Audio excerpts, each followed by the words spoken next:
Welcome to the Plouta Financial Wellness Hub. Today, we're tackling one of the biggest questions you'll probably ever ask yourself. How much do I really need to retire comfortably? I know, it can feel like this massive, impossible puzzle, but by the end of this, you're going to have a clear framework to find your personal number. All right, before we jump in, just a quick but important disclaimer. This is all general information for educational purposes only. It is not financial advice. So please always do your own research and think about seeking independent financial advice. So here's our game plan for today. First, we'll figure out what enough even means. Then, we'll look at a really simple rule of thumb and use it to calculate a real number. After that, we'll get real about tax and inflation, and we'll finish up with how you can actually make that number happen. Right, let's get into it. What does enough actually mean? Well, forget the complicated spreadsheets for a second. At its heart, retirement planning really just boils down to one simple thing: balancing what's coming in with what needs to go out. So, the big question, right? What does a comfortable retirement actually look like? Now, of course, your idea of comfortable is going to be completely different from someone else's. Your lifestyle is totally unique.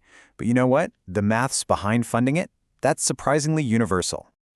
Think of it like a set of scales. On one side, you've got your guaranteed income, things like the state pension. On the other side, you've got the cost of the lifestyle you want.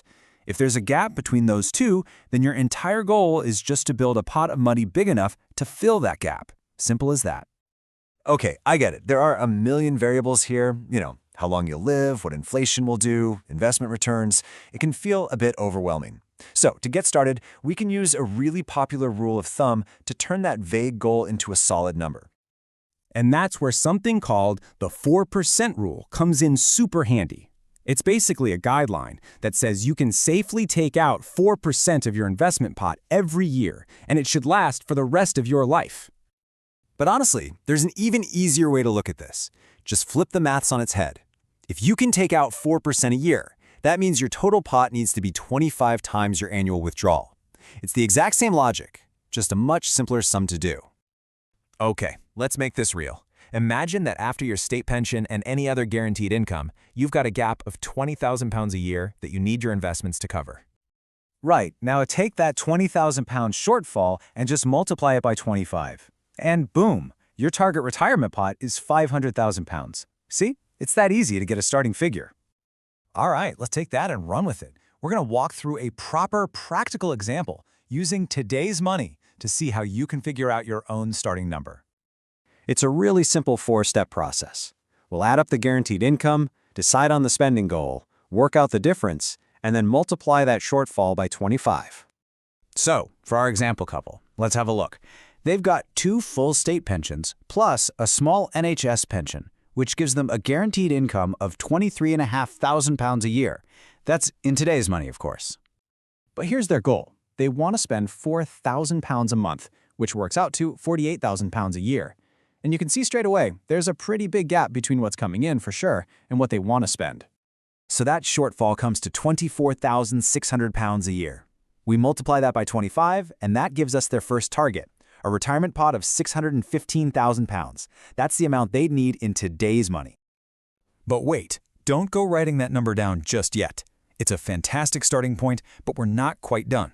We've got to factor in 2 huge, real-world forces that can seriously change your final target: tax and inflation. First up, tax. You can't forget about tax.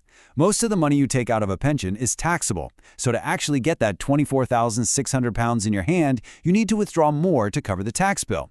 If we account for a basic 20% tax rate, just like that, the target pot jumps to nearly £770,000. And next up, the silent wealth killer: inflation. In our example, this person is 49 and wants to retire at 67. That's 18 years from now. And over those 18 years, the cost of everything is going to go up, meaning you'll need more money in the future just to have the same lifestyle. And here it is. This is the final crucial adjustment. After you factor in an average of 3% inflation over 18 years, that £770,000 target absolutely balloons to over £1.3 million. I know, that's a huge number, but it really shows why you have to plan for rising costs. Okay, deep breaths. I know that number might look a bit scary, but please don't just throw your hands up and give up. Now that we've got a realistic target, we can actually focus on clear, practical strategies to get you there. So how do you even begin to tackle that?